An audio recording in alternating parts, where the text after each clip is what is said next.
Okay. Hi, everyone. I want to welcome you to the first Fireside Chat of 2016. The Fireside Chats are a video series dedicated to topics that are of interest to Etsy sellers and give us a way to connect with you. I do want to give a verbal disclaimer that anything discussed in this video is true as of this particular day, but as we know, things change. So if you watch it in the future, just be mindful of that.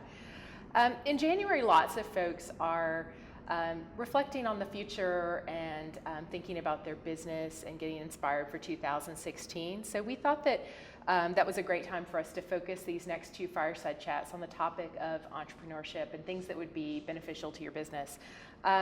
So on February 2nd, we're going to be chatting with Etsy CEO Chad Dickerson, taking your questions for him. And today I'm joined by two Etsy sellers, Liz of One by Liz and Allie of Shadowplay New York City, Shadowplay NYC, I should say. Welcome to you both. Thanks. Thanks for taking time away from your businesses to be here. Very much appreciated.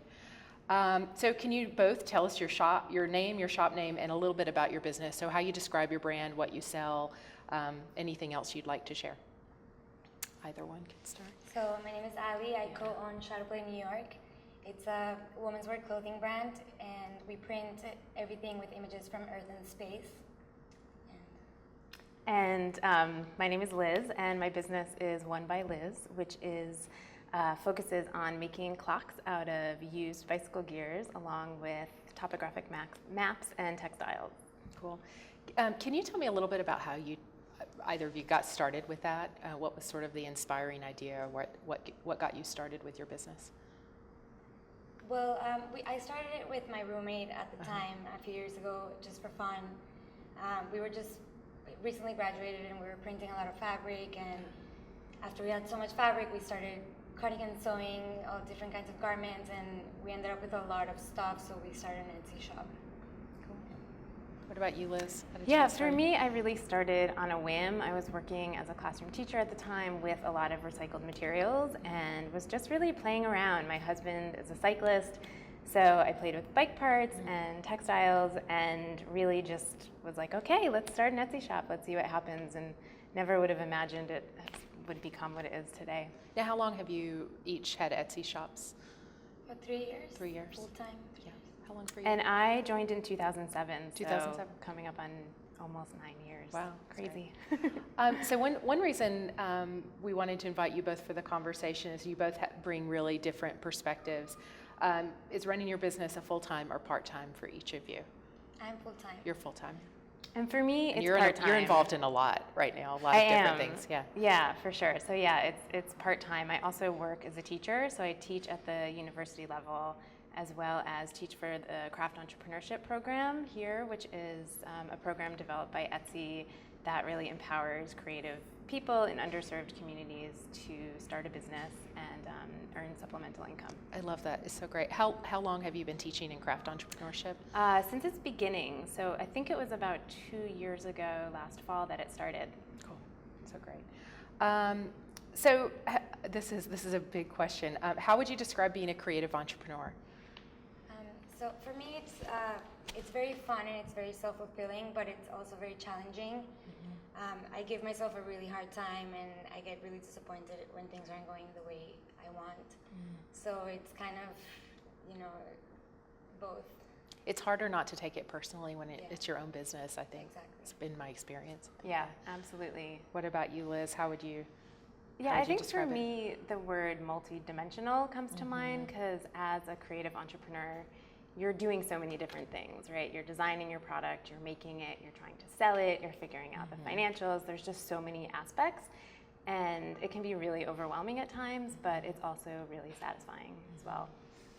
I think, I'm always just constantly blown away by how many things Etsy sellers are good at, because to run a business where you're actually making the product and then running the business itself is just like, there's so many skill sets there, and it's so impressive. So let's talk a little bit about entrepreneurship and like sharing some lessons with other sellers. We're going to get to some specific questions from other sellers shortly, but so when you look back on your business, what are some of your favorite milestones in your business, like a time when you really felt like that was a big moment in your business, or a moment when you knew you'd sort of moved to a next level with something? Can you share one that might have been meaningful for you? Sure. When we started working with large retailers that carry established brands, I think we kind of surprised ourselves when we reached that moment. And also when we started selling in some of our favorite museum shops, that was extremely exciting for us. How did that happen? Was it something that was a conscious choice for you? You sort of decided to go in a new direction, or it was something that happened more organically? I mean, it happened through time because when we were really small, we didn't have, the wholesale pricing, or we didn't even have an idea of how to talk to these buyers. And then by gaining experience, by selling to small boutique shops and like slowly getting into wholesale, we were able to approach some of these larger retailers and actually offer something that they want in price. So it helped to sort of test and learn with smaller retailers to learn how to do those things. That's good advice. What about you, Liz? I think for me, one of my favorite milestones is when I recognized that I had been working for myself longer than any one person. So I think it just helped me realize that, I think this kind of work is possible for me. Cool. So what's a big challenge you've had to overcome? We've made a few mistakes, and for example, we usually test every product that we make on Etsy before we make them in larger quantities. And a few years ago, we were doing really well, and we became too confident, and we designed and produced something in a very large quantity that we weren't used to, dealing with, and we didn't do proper market research, and we didn't test the product, and we ended up getting stuck with a lot of inventory. So we had to come up with really new and creative ways to sell it, and different angles, and how to get rid of it. And something else that we're dealing with right now as a brand, we established ourselves by selling a niche product, and we're trying to figure out how to expand from there and how to introduce something that is new and refreshing, but at the same time staying true to, the origins of our brand. So. Yeah. Are you ever just surprised by things that people respond to versus what they don't? I mean, that's I think part of what's challenging too when you're trying to sell a different product. Sometimes things that you think people would be really into, they're not, and it's just So we have something that we're like, oh, this is amazing, this is gonna sell, and then it just like doesn't, So it's very important to always test it out first. And for us, Etsy, it's a great platform to be able to test things out. How long do you typically test things? Like a couple of months, and it also depends on the time of the year. If it's a holiday season and you're testing a product out, it should sell quicker than January, February, when it's slower. Okay, cool.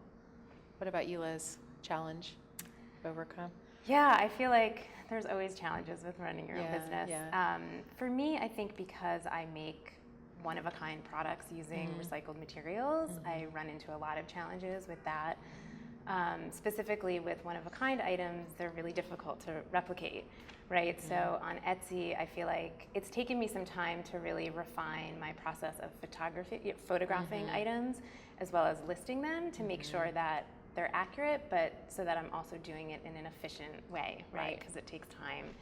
And then in terms of sourcing materials, I'm sort of always sourcing bike parts, and that can be stressful. At times I am running low on a certain style or a certain size, and I found that being a part of Etsy, one of the benefits is this really vibrant seller community. So a couple of years ago, another Etsy seller who uses bike parts in his work reached out to me and said, hey, I noticed you use bike parts.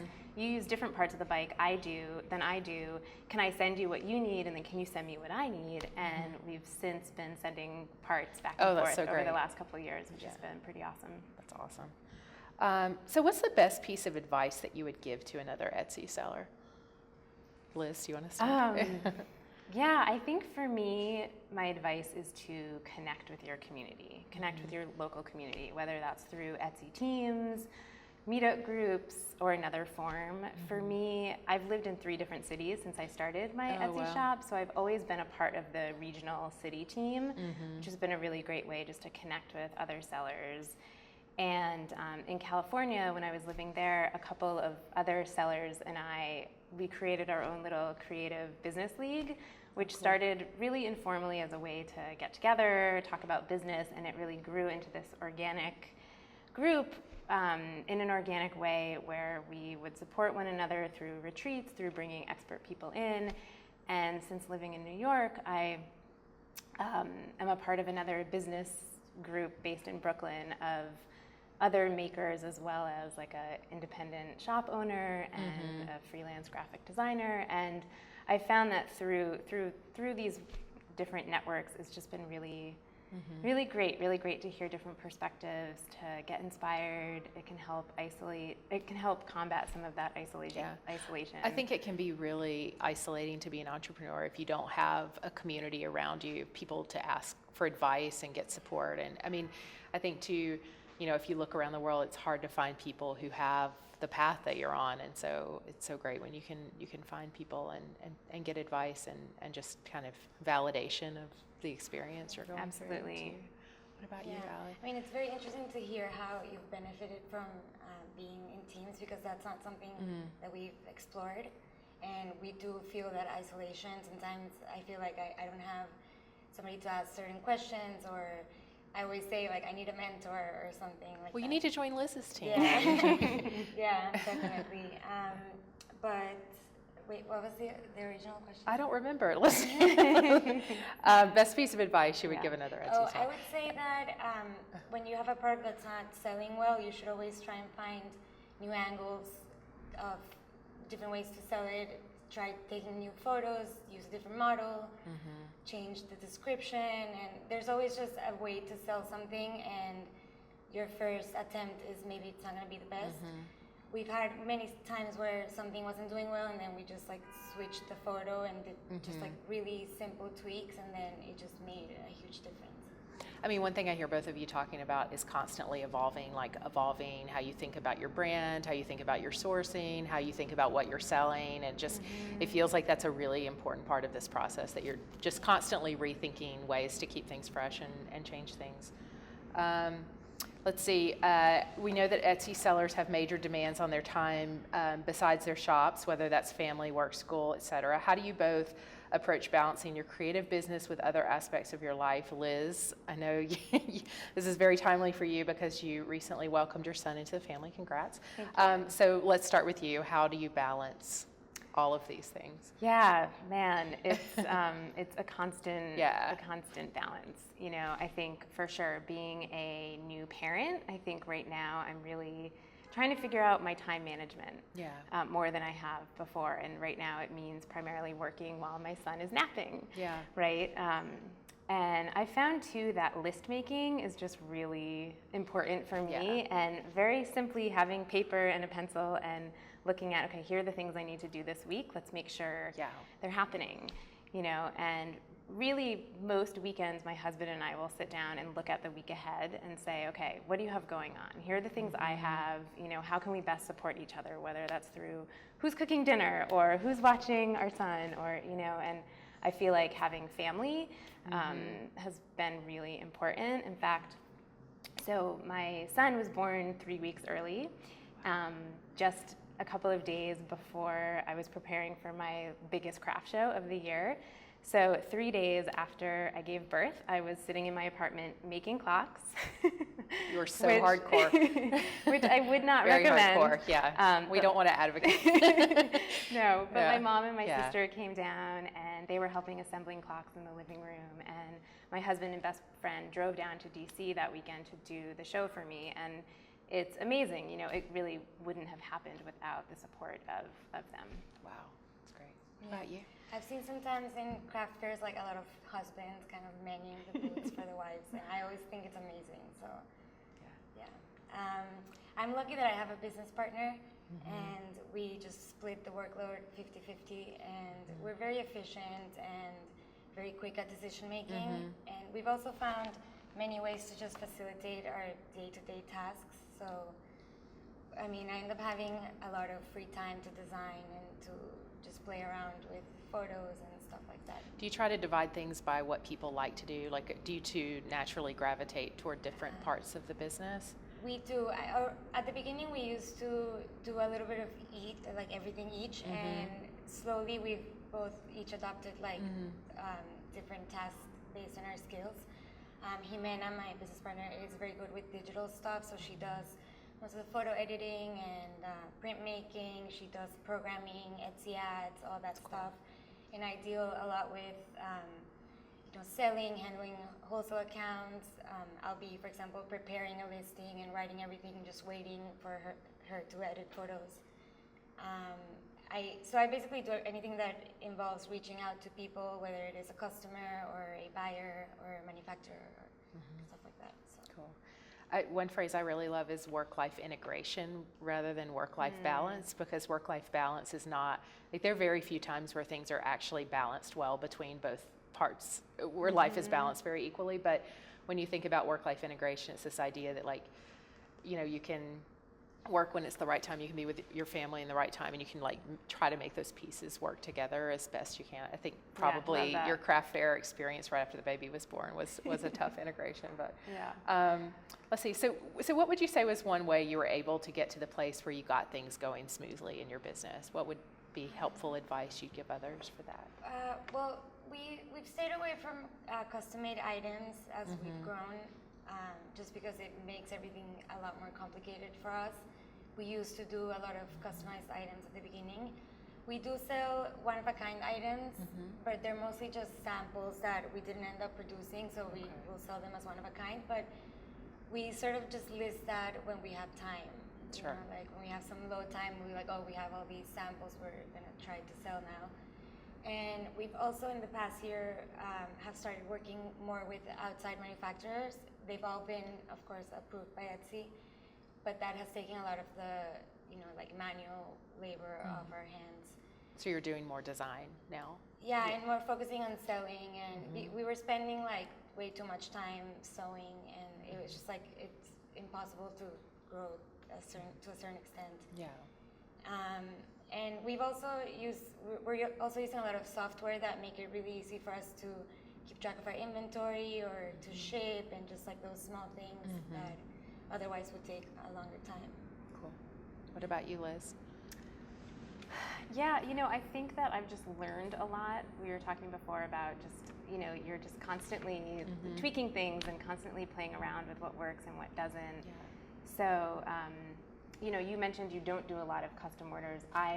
A lot of my business is custom orders, which takes a lot of time, but I've really streamlined that process down, where I can kind of anticipate what customers are asking, so that we have a back and forth conversation, but it's only, a couple of emails versus 10 emails. And I also feel like in doing custom orders and when I have custom requests, it really helps push my business in a different way, because often customers will ask me for something that I haven't necessarily thought of, and it'll just bring about new ideas and new product from that. So you get energy from that Absolutely. dialogue. Yeah. I think that's a really important point, this idea of figuring out what you can replicate, so you don't have to do that same thing. So like, what are the combos you write over and over again? Right. What are the things that always happen over and over again? How can you avoid having to recreate that thing every single time? It's a big time saver. So let's go to some questions from sellers for you. Rebecca of Boho Vintage Jewelry in the UK says, what would you say are 3 main key features of a good listing? I would say number 1, the photos are the most important, and especially the profile picture. Make sure that it's very clear and just very sharp and it stands out. Also, your title should always be very simple and straightforward, but just make smart use of wording so that you're also searchable. And of course, your description and your tags. Make sure you use tags that are relevant to your product, but also incorporate tags that are trending. And yeah, I would agree. I think those are great tips. And for sure, I would just emphasize photography is so Photos important. are so important. Yeah, they really so are. important. And if you're able to, I think, show your product in the context in which it's going to be used, that's also really important, because it can help people understand how they're going to use that product. Absolutely. Let's see. Jennifer of Ruthie's Daughters in Texas says, what has been or what is your best marketing outlet? So how are you marketing basically? What's been working for you? Well, we do a lot of Etsy ads, and that has been really good for us. We do Google ads and retargeting as well. We've kind of tried out a lot of different things like Facebook ads and paid blogger posts and just all of those different outlets, and we're still figuring that out. I think some of the best marketing you'll get is just things that come organically to you. So for us, it's really important to always have really amazing photos, because when you have amazing photos, you will get bloggers to just organically feature you, or you maybe will have a Bible pin on Pinterest go viral, and you're just more likely to be shared. Yeah, agree. What about you? Yeah, I think marketing is something that I'm always thinking about and always trying to figure out what is the best way. And I've actually found, for me, doing in-person events can be really helpful, because I'm standing in front of my product and people are able to really engage and interact with it. And at the same time, I'm also really receiving a lot of information from people and doing a lot of market research where I'm finding, what are people interested in? What are the questions they're asking? And I've found that by doing in-person events, it drives a lot of traffic to my shop. If people aren't ready to buy then, they know where to find me when they are.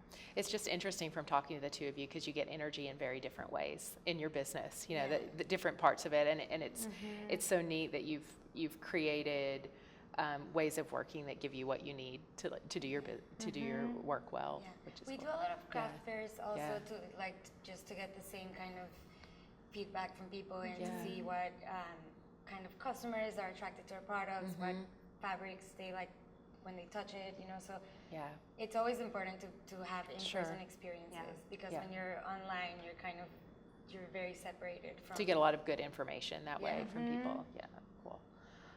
Let's see, the last question is a very practical one. Kim of Pom Poms and Pinwheels in Maryland says, I would like to know your tips for organizing my receipts. This is my first year and I'm so nervous. And a scared looking emoticon. Oh yeah, I feel like you have to find a system that works for you. So for me, it's very basic, but I basically just compile all of my paper receipts into a file box. And every month I take those in addition to all my digital receipts, and I put them into a spreadsheet, and there I have it. So then I can send it off to my accountant when it's time to do taxes. Cool. For us, we buy mostly everything online, so all of our receipts are in our emails and stuff. So I never really have to deal with physical receipts. But at the end of each month, we create expense reports using online banking, and we send that every month to our accountant. So it's very organized in that way. But I would suggest just keeping everything digital. Yeah, I try to be paperless, and I think anybody in the room here is probably sick of me talking about this. I use Evernote, and I'm obsessed with it. So Evernote's sort of like a virtual filing cabinet for everything, and it you can scan receipts. It goes automatically into Evernote, but you also get an email address that comes with the account, so you can email anything out of your inbox, and it just becomes like a PDF. You could have as a PDF in Evernote and sort of tag everything and keep things organized. So I feel like it's been a real lifesaver for me. I'm a little obsessed with it. So, well, thank you to everyone who submitted questions. These are great questions, and thank you both so much for taking time out of your businesses and your day to be here. We really appreciate it so much. So for the next Fireside Chat, we're going to continue the theme of entrepreneurship. And I'm going to sit down with Chad Dickerson, Etsy CEO, and he was formerly our CTO. And as always, if you have questions, any questions that come up, please feel free to email our support team. Thanks so much, everybody. Have a great day. Thanks. Thank you.